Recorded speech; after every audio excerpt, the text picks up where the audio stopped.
우리 함께 볼 말씀은 창세기 24장 48절부터 51절의 말씀입니다. 48절부터 51절 말씀, 우리 4절을 우리 합독하도록 하겠습니다.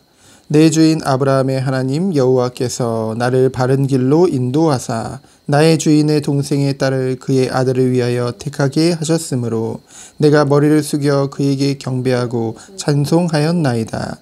이제 당신들이 인자함과 진실함으로 내 주인을 대접하려거든 내게 알게 해주시고 그렇지 아니할지라도 내게 알게 해주셔서 내가 우로든 좌로든 행하게 하소서. 라반과 부두엘이 대답하여 이르되 이 일이 여호와께로 말미암았으니 우리는 가부를 말할 수 없노라. 리브가가 당신 앞에 있으니 데리고 가서 여호와의 명령대로 그를 당신의 주인의 아들의 아내가 되게 하라. 아멘. 오늘 본문에 나온 라반과 부두엘은 신앙이 없거나 또는 약한 사람들이죠.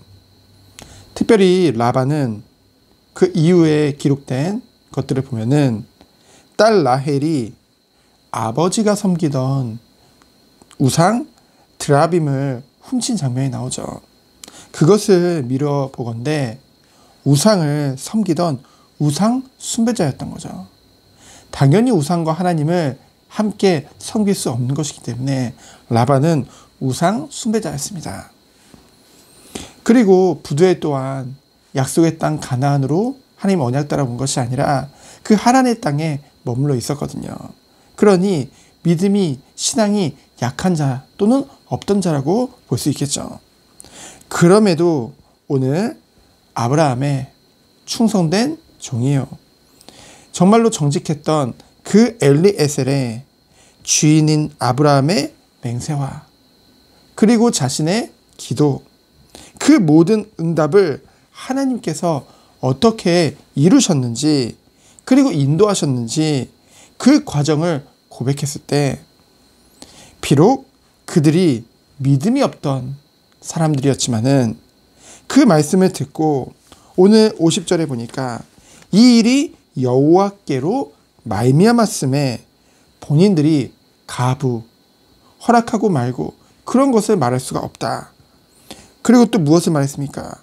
여호와의 명령대로 그 모든 것을 행할 것을 고백을 해야 됐죠. 이는 오직 하나님께서 주 되신과 하나님의 말씀을 인정한 것이라고 볼 수 있습니다. 신앙이 약하거나 없었던 자들임에도 불구하고 그 엘리에셀의 하나님의 하셨음을 고백함을 들었을 때 그들의 신앙의 불이 지펴진 것을 볼 수 있죠. 비록 그것이 순간적일지라도 왜요?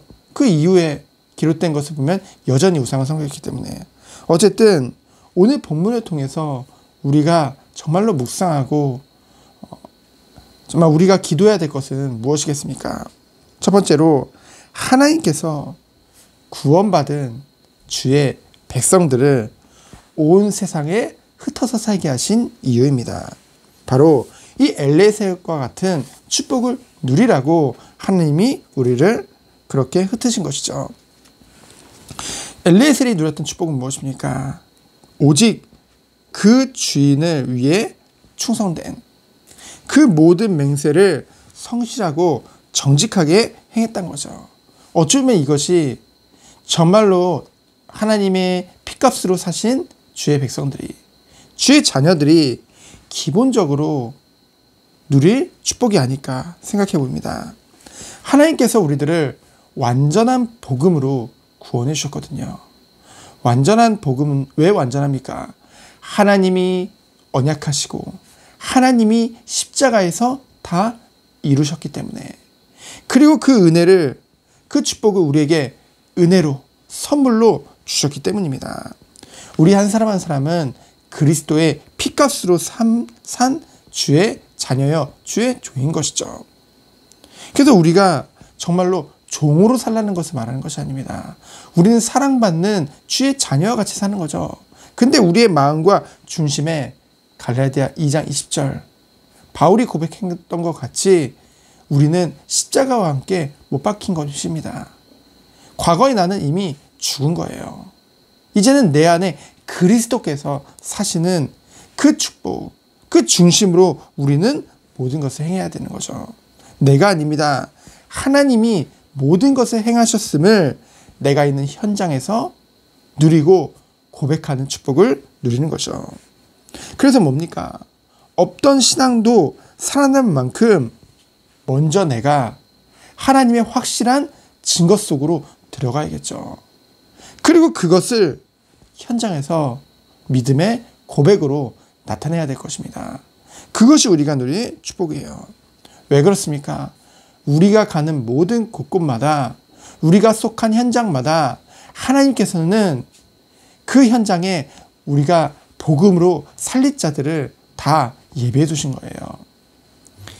믿음이 없는 자들, 힘이 없는 자들, 비록 교회는 다니나 자신의 과거와 그런 모든 것들로 상처로 말미암아 영적 성장이 전혀 안 되고 있는 자들, 시험 든 자들, 정말로 염려와 걱정과 근심 가운데 쌓여 있는 자들, 아예 믿음이 없는 자들, 불신자들, 지금은 복음이 없기 때문에 너무나 방황하고 때로는 핍박을 할 때도 있고 때로는 스스로의 어려움 가운데 있는 자들이 너무나도 많은데요. 그 모든 자들을 살리기 위해 하나님께서 나를 예배해 두셨다는 거죠. 그것을 믿고 오늘도 나아가는 것입니다. 그래서 하나님께서는 우리들을 그 현장의 빛과 소금이요, 하나님의 비밀을 맡은 자들이요, 현장 선교사로 우리들을 한 사람 한 사람을 그곳에 보내신 것입니다. 하나님께서 원래부터 인간을 창조하실 때 하나님을 대신해서 세상을 정복하고 다스리는 그런 영적 대사로 우리를 불러주신 거거든요. 왕같은 제사장이요, 거룩한 나라요, 그의 소유된 백성이라고 했죠.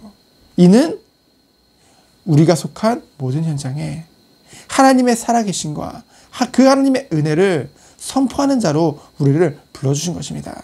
그 축복을 누리는 거죠. 그러면서 우리들은 또 어떤 축복을 누리는 겁니까? 언약 전달자입니다. 하나님의 말씀을, 언약을 전달하는 그 축복을 전달자로 우리를 불러주신 거죠. 그러면서 우리들을 뭐로 불러주셨습니까? 우리는 완전한 은혜를 받았어요. 완전한 축복을 그리스도 안에서 다 받았습니다. 우리는 이 복음이 온 세상에 증거되도록 정말로 어려움 가운데 있는 자들, 무너진 자들, 정말로 고통 가운데 있는 자들 살리는 이름 오직 예수 그리스도 증거될 수 있도록, 정말로 강한 자를 결박하지 않고는 세간은 늑탈할 수 없다는 그 말씀과 같이 정말 강한 자, 그들의 종되고 그들이 지금 따라가고 있는 세상의 주관자들, 사단을 결박하는 그 예수 그리스도의 그 권세에 있는 이름으로 우리는 기도하는 것이죠. 빛이 비춰지면 흑암은 무너질 수밖에 없습니다. 하나님께서 우리들을 중보 기도자로 불러주신 것입니다. 오늘 철야 기도에 있습니다.